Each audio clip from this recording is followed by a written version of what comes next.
అవలంబిస్తున్నటువంటి విధానాలే ఉద్యోగుల పట్ల ఈ ప్రభుత్వం కూడా అవలంబిస్తే మరోసారి ప్రభుత్వ ఉద్యోగుల అసంతృప్తికి గురైతే ఉద్యమ బాట పట్టాల్సిన పరిస్థితి వస్తుంది. ఉద్యమ బాట పట్టాల్సిన పరిస్థితి వస్తే ఉద్యమానికి ప్రభుత్వమే నెట్టిందనే బాధ కలుగుతుంది. తప్పనిసరిగా ఇవాళ ప్రభుత్వం చాలా ఆర్థిక ఇబ్బందులు ఉండొచ్చు, మేము కాదనట్లా. ఆర్థిక ఇబ్బందులు ఉన్నప్పుడు కూడా ప్రభుత్వ ఉద్యోగులకి జీతాలు ఇస్తున్నాం కదా, పెన్షన్లు ఇస్తున్నాం కదా అనుకుంటే ఇవాళ అన్ని రకాలుగా ఎమ్మెల్యేలు కానీ ఎమ్మెల్సీలు కానీ ఇతర సందర్భానికి అనుగుణంగా అలవెన్సులతో పాటు అన్ని రకాల చంపుదలు చేస్తున్నారు. మేము మారుతున్న కాలానికి అనుకూలంగా పెరుగుతున్న ధరలకు అనుగుణంగానే వస్తుందిగా న్యాయబద్ధంగా ఇవ్వనప్పుడు కూడా ఇవ్వట్లేదు.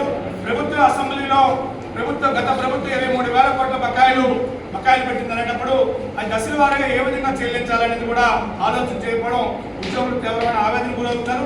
తీవ్రమైన ఒత్తిడికి ఇవాళ ఉద్యోగ వర్గం అంతా కూడా నాయకత్వాల మీద సంఘాలను ఒత్తిడి చేస్తున్నారు. మీరేం చేస్తున్నారు? ఉద్యమానికి ఎందుకు భయపడుతున్నారు? మీకు ఏమైనా లాలుచులు ఉన్నాయా? మనమేం కొత్తగా అడగట్లేదు. గత ప్రభుత్వం పిఆర్సీ లేట్ చేసింది, ఇంతవరకు 24 నెలల బకాయిలు రాలా. ఇవాళ పిఆర్సీ 11వ పిఆర్సీ జరిగి 12వ పిఆర్సీ అమలుకి 20 నెలలు దాటింది. ఇప్పుడు పిఆర్సీ కమిషన్ ఇస్తే మరో సంవత్సరం పడుతుందేమో. గత బకాయిలకే దిక్కు లేకపోతే ఈ బకాయిల పరిస్థితి ఏంటి?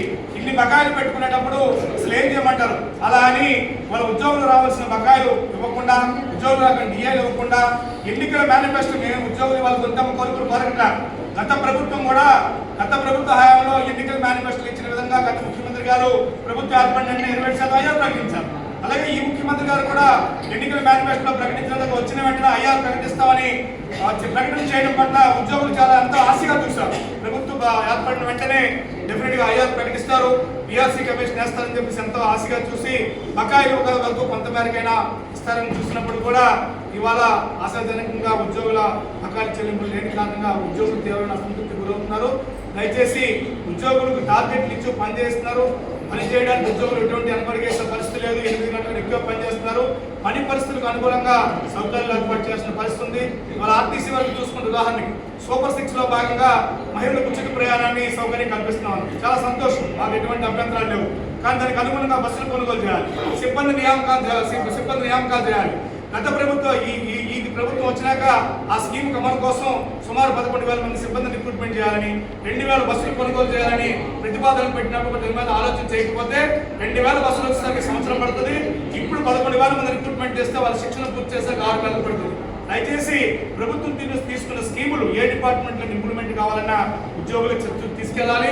ఉద్యోగులంతా కూడా ప్రభుత్వం తీసుకున్న స్కీముల్ని చిత్తశుద్ధితో తీసుకెళ్లి ప్రభుత్వానికి మంచి పేరు తేవడానికి మనసావాచ పనిచేస్తున్నాం. ఇలాంటి సందర్భంలో ఉద్యోగులకు ఏం కావాలనేది మీకు గుంతమ్మ కోరట్లేదు. దయచేసి వెంటనే పిఆర్సీ కమిషన్ నియమించండి, ఐఆర్ ప్రకటించండి. బకాయిలు 23,000 కోట్లు ఒకేసారి మనం అడగట్లేదు, కానీ దశల వారీగా ఇచ్చే విధంగా ప్రకటన చేసి ఒక షెడ్యూల్ చేయాలని. అలాగే గ్రీవెన్స్ డే, ఇవాళ గ్రీవెన్స్ అని కూడా సంబంధించి